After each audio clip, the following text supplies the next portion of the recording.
Bonjour, Stéphanie Freitag. Dans cette vidéo, je vais partager deux expériences de ma vie où j'étais particulièrement la tête complètement sous l'eau et j'avais l'impression de me noyer. Cette impression de me noyer, c'est quelque chose que j'ai déjà vécu beaucoup de fois. Et j'ai appris petit à petit à nager. Et je te partage dans ce programme les clés que j'aurais aimé avoir dès le début. Ça m'aurait évité de prendre l'eau. Ça va te permettre d'accélérer le processus. Mon but, c'est que tu ailles rapidement mieux. D'accord? Et j'ai vraiment à cœur de te transmettre les clés que j'ai glanées pour t'aider à reprendre de la respiration. Dans ma vie, il y a eu plein de moments où j'étais complètement sous l'eau et j'étais submergée, j'avais l'impression de me noyer.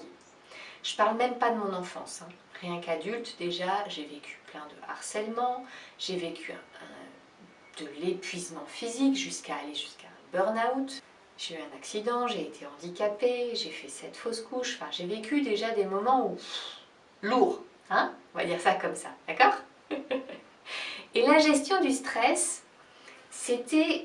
j'y étais intéressée, hein, c'était quelque chose qui m'intéressait, je pensais gérer mon stress, mais en fait j'étais plus en mode je nie mon stress que je le gère, d'accord? Je vais te donner deux exemples de ma vie où j'étais pas au top de la gestion, on va dire ça comme ça. Quand j'ai eu 20 ans, à mes 20 ans, je faisais un BTS de chimie en alternance et ma chef, qui était ma maître d'apprentissage, me harcelait. Elle me terrorisait. Elle essayait en tout cas de me terroriser tout ce qu'elle pouvait. Et donc j'ai essayé de me défendre, j'ai essayé, je supporte pas l'oppression, donc j'ai essayé de me libérer de cette emprise qu'elle avait sur moi. Pendant un an, j'ai essayé voilà, de toutes mes forces, de toutes les façons, de façon intelligente, de façon plus basique, voilà, de façon même hiérarchique, j'ai été voir mes RH, enfin, ça n'a pas suffi, ça n'a pas marché, j'avais pas les bonnes clés. Et du coup, mon corps a commencé à mettre un stop, parce que je m'épuisais à force de me sentir harcelée, de ressentir cette oppression, cette difficulté. J'ai commencé avec les amygdales qui ont gonflé, qui se sont infectées, qui se sont tellement infectées que ça m'a fait J'étais sur le point de faire un empoisonnement du sang, donc j'ai été opérée en urgence. Je suis restée sans pouvoir parler pendant plus d'un mois. Ça a été très lourd comme... Normalement, c'est plutôt bénin quand on en retire les amygdales. Moi, ça a pris tout de suite une ampleur, voilà, plus important. Puis quelques mois après, j'ai attrapé la grippe. Ça m'a laissé 3 semaines clouée au lit. 3 semaines pour une grippe. Normalement, c'est pas tout à fait ça. Et en janvier, quand j'ai eu la malchance d'avoir un accident, j'étais tellement mal et tellement coincée que quand il y a eu cet accident, l'électricité qui est passée dans mon corps était disposé au ravage. C'était un peu sa porte de sortie. C'était un peu l'option secours. Bon tu peux pas t'en sortir de ton harcèlement, tu vas t'en sortir par là. Ça a été lourd, hein, parce que derrière j'étais handicapée, j'ai eu une carte de travailleur handicapé, 50% de reconnaissance, Cotorep, c'est pas très agréable hein, quand on est chimiste, quand on est jeune travailleur au chômage avec une carte de travailleur handicapé, c'est un peu lourd. Et je ne savais pas quoi faire de tout ce stress, de toute cette accumulation de frustration et de mal-être. Je ne savais pas gérer. Quand j'ai eu 30 ans, un peu avant mes 30 ans, je me suis mariée. Ça, c'est plutôt cool.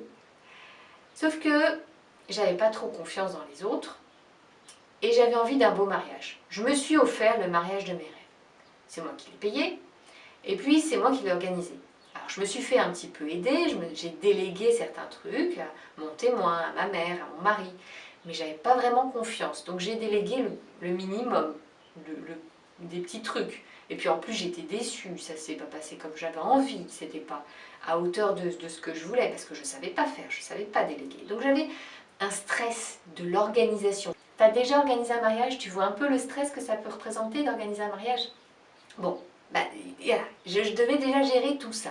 En plus, j'avais un travail qui était loin d'être calme et tranquille. J'étais l'interface entre le marketing qui voulait lancer des produits et le monde industriel qui avait ses contraintes, donc c'était moi qui devais faire l'interface entre les deux. Au niveau stress, c'était pas mal. Donc j'avais déjà ces deux pôles de stress. Et puis pour m'en rajouter un petit truc, mon père m'annonce à quelques semaines du mariage qu'en fait je suis pas sa fille.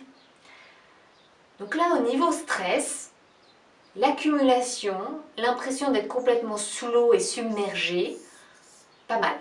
Hein? C'est pas mal. Je me pète la jambe. Je me pète le genou en m'asseyant sur une chaise. Résultat, je me retrouve le jour de mon mariage avec une attelle.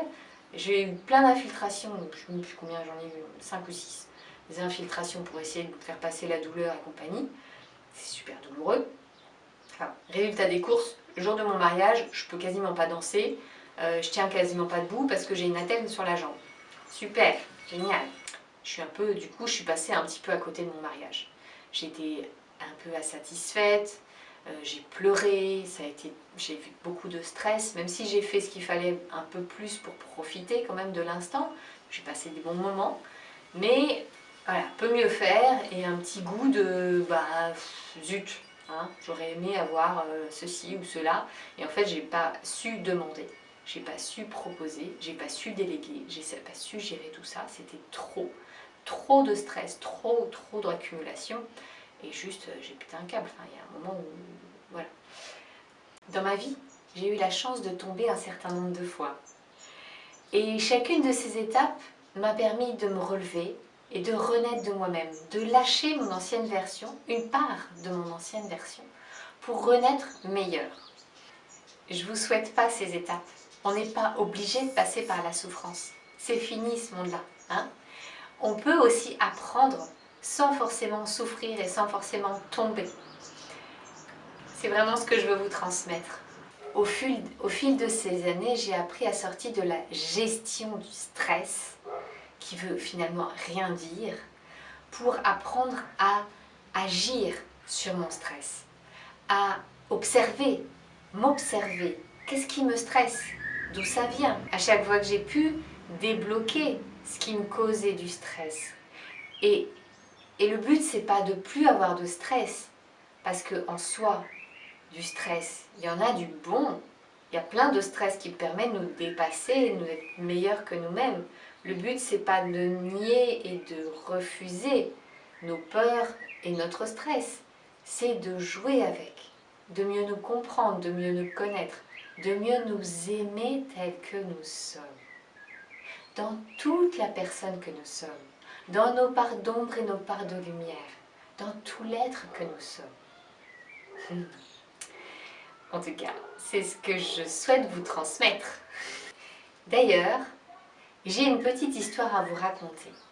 Dans la prochaine vidéo, je vous partage une légende hindoue pour illustrer nos parts d'ombre et de lumière. A tout de suite, à très bientôt dans une prochaine vidéo. Ciao!